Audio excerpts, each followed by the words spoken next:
Zeus is staring at me again. He doesn't blink anymore. He doesn't do anything anymore. He just stares. From the day I moved in, I've felt uneasy. There wasn't anything specific that did it to me. Not that I could zero in on. I just had this feeling that something was pulling me out of balance. The sun almost never came out here, so I figured it was that. At night it got worse. I got into the habit of pulling the curtains of any room I was in. I had this nagging feeling that I was vulnerable. I didn't think I was being watched, or maybe I did. Whatever was going on, it was new and strange, and I didn't know how to cope. I was a city boy in the country, and was probably feeling the jitters of taking on a mortgage. This house was too big for my needs. It's almost as empty now as the day I moved in. Zeus. Zeus is my best friend, or was. I don't know what he is now. We had 3 great years before this place. He never left my side. Now he blocks my path. The day we moved in, he went for the shed. He used the same cadence on the shed that he did for the mailman, or an unexpected guest in the city. It was a mixture of bark and howl, half for warning and half calling for backup. I came to know this alarm meant he wasn't fucking around. My new home is a castle next to my apartment in the city.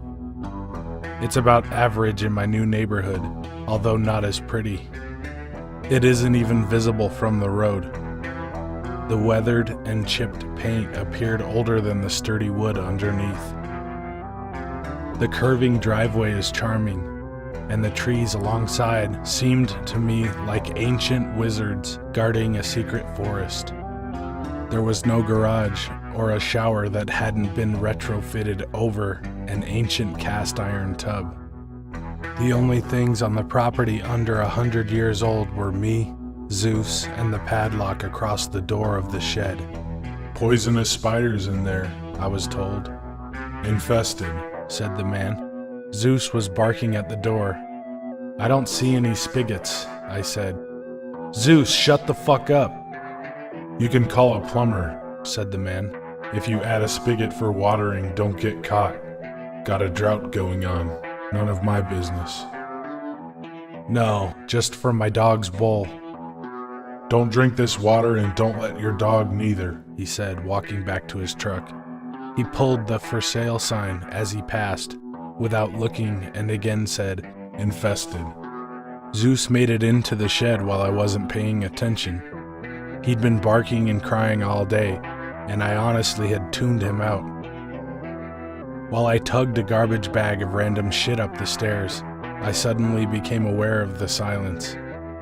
After I threw the bag into the pile of other bags for later sorting, I went out back to see whatever it was that pacified my dog's interest.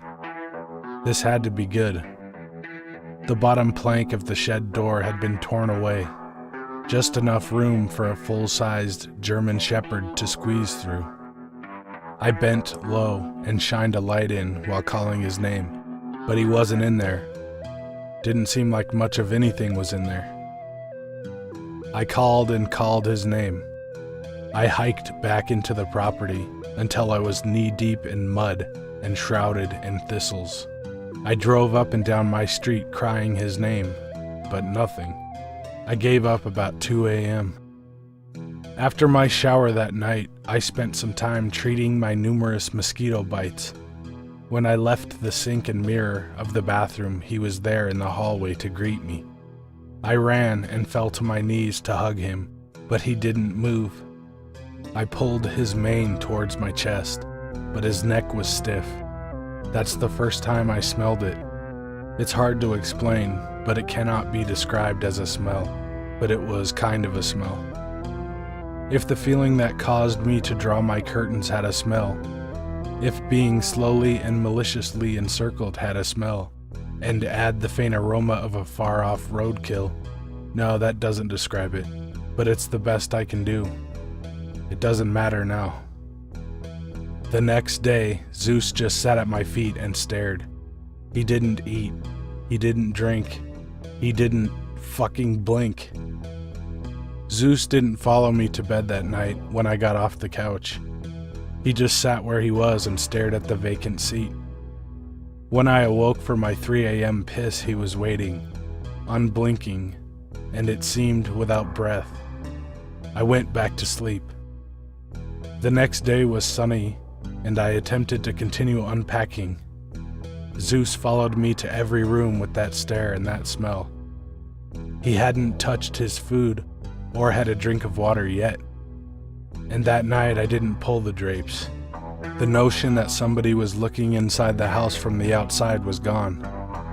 My gut was now telling me those prying eyes had already made their way in, and to pull the drapes now seemed like madness. That night I awoke to a scream. Help! Come down to the shed! I jumped from my bed. The cry seemed to come from the hallway outside my bedroom door. It was a woman's voice, but it was only ZEUS who greeted me. The day after, I awoke with ZEUS begging for a walk. He had never done this before. He was there, leash in his mouth, eyes unblinking and focused on me. I hooked up his leash and he pulled me down the stairs.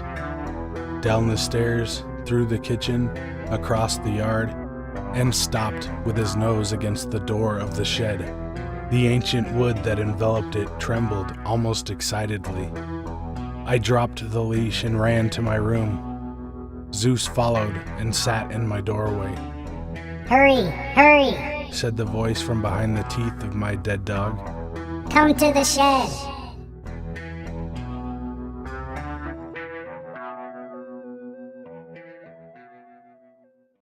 Hey guys and ladies, thanks for watching. If you want me to tell your story or read a creepypasta, email me at the address in the description. Ripley, do you want to add anything? Oh my God, that's horrible. What have you been eating? Are you just gonna sit there and stare at me or what? Hello? What's the matter? Nothing!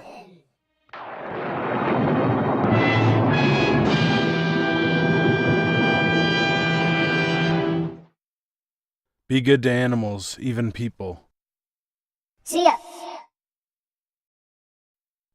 Ja, snämar, bärksbes, hörs.